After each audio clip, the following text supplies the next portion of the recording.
Okay, let's dive into Mission Impossible. Yeah. I mean, it's kind of wild, right? A 60s TV show. hmm Still huge. We're talking, what, over $2.7 billion for the first 5 films. Yeah, and heading towards a cool $3 billion with Fallout back in 2018, Yeah, that's serious staying power. it really is. More than just staying power, it's like a dynasty. And what's really fascinating, I think, is how this pretty straightforward Cold War spy show, Yeah. IMF, secret missions against spies, dictators, Right. how that has become this standout film franchise, as one source called it. If you're curious about what makes a Hollywood series last this long, well, Mission Impossible has some answers. Absolutely. And that's exactly what we're digging into today, sparked by listener interest in these long-running franchises. We get a great mix of sources: Ebert's Take, Rotten Tomatoes, Curzon rankings, Reddit fan theories about Dead Reckoning Part 2, histories from What Culture and Dead of Geek, Wikipedia on Part 1, Games Radar's early buzz on The Final Reckoning. Quite the dossier. Yeah. Fandango Info, another Reddit thread on the series' evolution. So our mission basically is to unpack how this thing kept going, kept thriving, kept changing. It really begs the question, doesn't it? How do you take that Cold War DNA, terse characters, complex plots, lots of deception? Remember all those assassination setups where they, didn't pull the trigger themselves? Yeah, the intricate planning. Exactly. How do you take that and make it a massive 21st century blockbuster? And of course, you can't forget the theme. Oh, that Lalo Schifrin theme. Instantly iconic. You hear it, you know exactly what it is. Totally. So, okay, fast forward. Late 80s, 90s, adapting old TV shows was becoming a thing, right? Star Trek really kicked that off. Definitely. And Paramount saw the potential in Mission Impossible. That name recognition, that theme tune, it was gold. And then Tom Cruise enters the picture. This is key, isn't it? Oh, absolutely huge. Because he wasn't just this was the first film from his own production company. Wow. Okay, so huge personal investment. Massive. That really shapes things. Sidney Pollack was involved early on, but Brian De Palma ended up directing. And apparently it wasn't all smooth sailing. Well, reports say they started shooting without a totally locked script, and there were maybe some creative differences. Rumors of friction between Cruise and De Palma. Huh. You can almost feel some of that tension in the 96 film, maybe, because it got called incoherent by some at first. Right, but it's aged really well, I think. It's actually pretty smart, the way Ethan slowly figures out Phelps is the mole. Yeah, it unfolds cleverly. Yeah. And the performances. Cruise was great, playing against hype a bit, more vulnerable. Jon Voight. Excellent. And Vanessa Redgrave as Max just steals every scene. Totally. Emmanuel Biart's character maybe felt a little underdeveloped. I read they cut some scenes about a love triangle. Yeah, seems like it. But linking this back, the reaction from the original TV show fans, that's important. They were not happy. Because of Phelps, right. Making the hero the villain. Exactly. Right. Turning Jim Phelps bad, that was a bold move, a major departure. So why did it work then? Why did it connect with audiences despite ticking off some hardcore fans? Well, a few things, probably. One, the original show, by 96, it maybe felt a little dated, stylistically. Okay, fair. Two, the internet wasn't the huge amplified voice it is now. Fan outrage existed, but it didn't spread like wildfire the same way. Right. Less immediate impact. And three, let's be honest, like one source said, the movie was just damn good. It took the spy concept and made it feel modern, cinematic. And it definitely shifted the focus, didn't it, from the team in the show? Yeah, completely. It became a Tom Cruise vehicle, first and foremost. And that really set the pattern, huh? Cruise wanting different directors, different vibes for each film. Exactly. He explicitly wanted that. Keep it fresh. Make each one feel distinct. Mostly self-contained stories. Kind of loose continuity between them early on. Which you see immediately with MI2. John Woo directing in 2000. Talk about a shift. Oh, total 180. Signature John Woo. Yeah. Over-the-top action, slow-mo. Doves. Were there doves? I can't remember. Probably. And only Cruise and Ving Rhames came back from the first one. Right. And the briefings were through sunglasses now. Very cool. Very Y2K. And that Limp Bizkit theme, definitely of its time. Huh, yeah. The plot was pretty standard, though, wasn't it? Deadly virus, that sort of thing. Yeah, fairly generic. Reviews were mixed. Some script issues, production delays. Doug Ray Scott missed out on playing Wolverine because of reshoots, famously. Oh, wow, I forgot about that. But it made bank, right? Huge box office hit at the time, biggest one yet. So audiences were definitely into this spectacle, even if critics were a bit iffy. It shows different approaches can work commercially, I guess. For sure. Then comes MI3 in 2006. J.J. Abrams directs. He wanted to bring back more of the team feel. Yeah, Ving Rhames is back. Simon Pegg joins. Maggie Q, Kerry Russell. Jonathan Rhys-Meyers, too, a solid team. But this was also when Cruise's public image was complicated. Ah, right. The Oprah couch incident, Mhm. Scientology scrutiny, Exactly. And despite getting great reviews, lots of people thought it was way better than MI2. which it probably was. Philip Seymour Hoffman was incredible. Terrifyingly good. But yeah, it ended up being the lowest grossing film in the whole series. Wow. And Paramount dropped him after that, didn't they? Temporarily. They did. It really shows how outside stuff can affect a movie's performance, even a good one. But obviously, they got back together. And thank goodness they did, because that led to Mission Impossible Ghost Protocol in 2011. Brad Bird. His live-action debut, coming from Pixar, people wondered if it was a reboot. But it wasn't really, was it? More like a jolt of energy. Totally re-energized it. Peg and Rame's back, Paula Patton, Jeremy Renner joining, and the team dynamic was way more central. Everyone got their moment. And the stunts, oh my God, the Burj Khalifa climb. Just iconic, jaw-dropping, and filming it in IMAX, Yeah, you felt the height. They apparently digitally removed the safety cables later. incredible. It felt kind of like a live-action cartoon, but in the best possible way. Action, plot, even some emotion. Yeah, Bird nailed the balance. It was fun, it was smart, it looked amazing, and it became Cruise's biggest hit ever at that point. Really revived the franchise. That felt like a real turning point, didn't it? Like they found the perfect formula. I think so. That blend of practical spectacle, team chemistry, and a solid plot. So then Christopher McQuarrie comes on board for Rogue Nation in 2015, writing and directing. He'd worked with Cruise before. Right, and this one felt tighter, more connected narratively. IMF gets disavowed again. Ethan's hunting the syndicate. Luther and Benji are back, of course.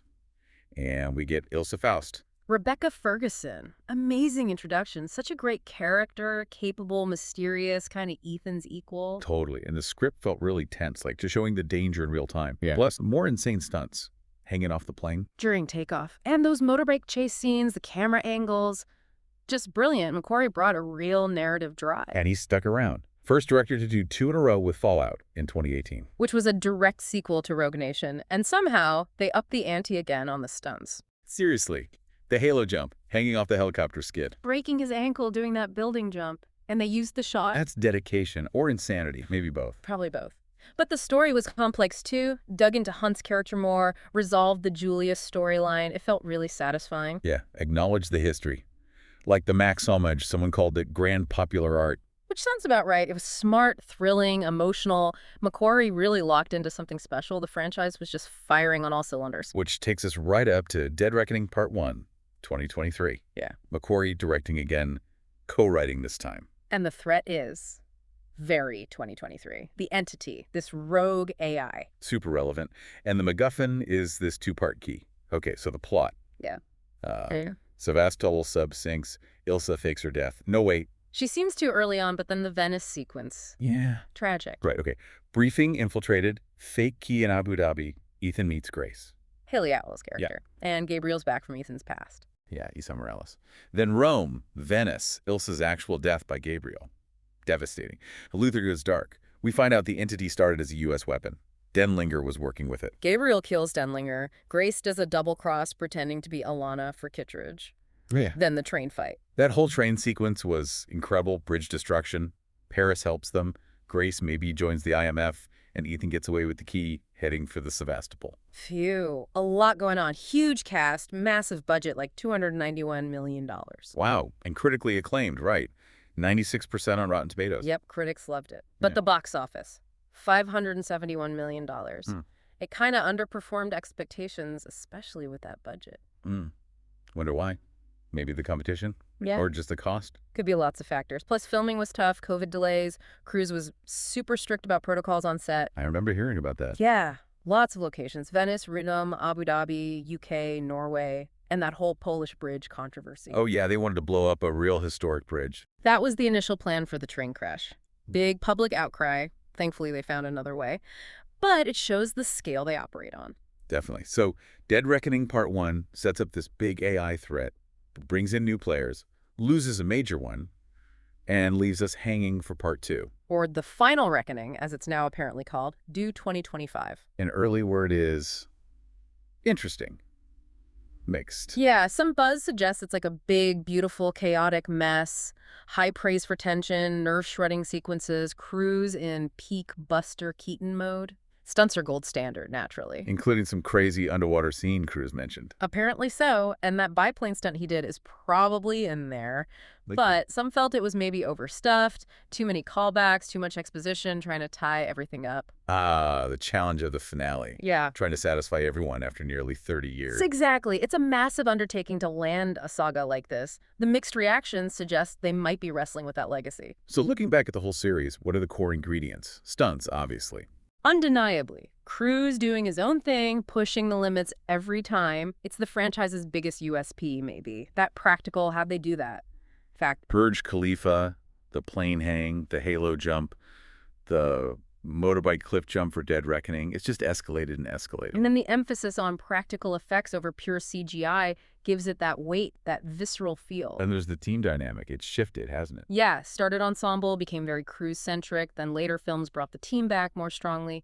Luther and Benji are beloved now. Totally. And the villains have often been memorable. Philip Seymour Hoffman. Chilling. Probably the most purely terrifying one. Sean Harris as Solomon Lane was great too. And now Gabriel, with that personal link to Ethan. The villains also reflect the times, too. Post 9/11 anxieties with Hoffman, now AI and extremism. Good point. And continuity started standalone, now much more linked. Right. Rewards long-term viewers. Plus the masks, the gadgets. Always the masks. And the theme music. Never changes. That Lalo Schifrin theme is the constant thread. Essential mission. Impossible. Okay, let's touch on the fan theories from Reddit for the final reckoning. People get really into this stuff. Oh yeah, deep dives. Lots of speculation. Is Gabriel the real big bad? Or is Ethan the key? Is the AI controllable via the Sevastopol code? Maybe Paris and Gabriel worked for Denlinger? And Ilsa. Yeah. Before Venice, tons of theories she faked her death, maybe worked with Gabriel. Especially since the team knew the AI targets loved ones. Was it a plan? It fueled so much discussion. People were invested. Hugely. And theories about Marie from Ethan's past. Well. Will she be important? Is she linked to Grace? What's Grace's real game? And someone thinks Briggs is actually Brant in a mask. That's wild. Shows you how much people expect twists. Even the knives left behind spark theories. But everyone agrees the series has gone from techno-spy stuff, the huge global spectacle. It's amazing the detail fans pick up on. What about the entity itself? Any theories there? Yeah, some think it's not a god, maybe more like a child. Could it betray Gabriel? Could Luther convince Ethan not to destroy it? Maybe it sees good in humanity and favors Ethan? Lots of philosophical angles. Interesting. So overall reception, generally positive, right? Except maybe MI2. Yeah, mostly strong reviews across the board. People love the action, Cruise's commitment, the entertainment value. Though fans definitely debate the best one. Ghost Protocol, Rogue Nation, Fallout, even MI3 get mentioned a lot. Everyone has their favorite. There's also some discussion about the female characters, whether they're always utilized as well as they could be. That's a fair critique sometimes. Yeah. And box office has been mostly up, but Dead Reckoning Part 1 didn't quite hit those blockbuster highs relative to cost. Right. Which is interesting given the critical acclaim. Lots of factors at play in today's market. So summing it all up, Mission Impossible success seems to be about what? Adaptability. Definitely adaptability. Willingness to change directors, tones. Cruise's insane stunt dedication, obviously. Absolutely crucial. And embracing spectacle while mostly keeping the stories engaging. Yeah. It navigated that shift from TV show to star vehicle, then brought the team back. Yeah. It kept evolving. It proved an adaptation can become its own massive thing. It really is a case study in franchise longevity. Honor the roots, but don't be afraid to innovate. Keep the core appeal, the stunts, the theme, the espionage, but wrap it in fresh packages. So final thought then. With AI now front and center as the villain, how do action movies keep tackling these kinds of intangible threats? Does the practical stunt work still have the same punch when the enemy is code? That's a great question. Can you punch an algorithm? How do you visualize that conflict in a visceral way? And what do those mixed early reactions to the final reckoning suggest? Is it just really hard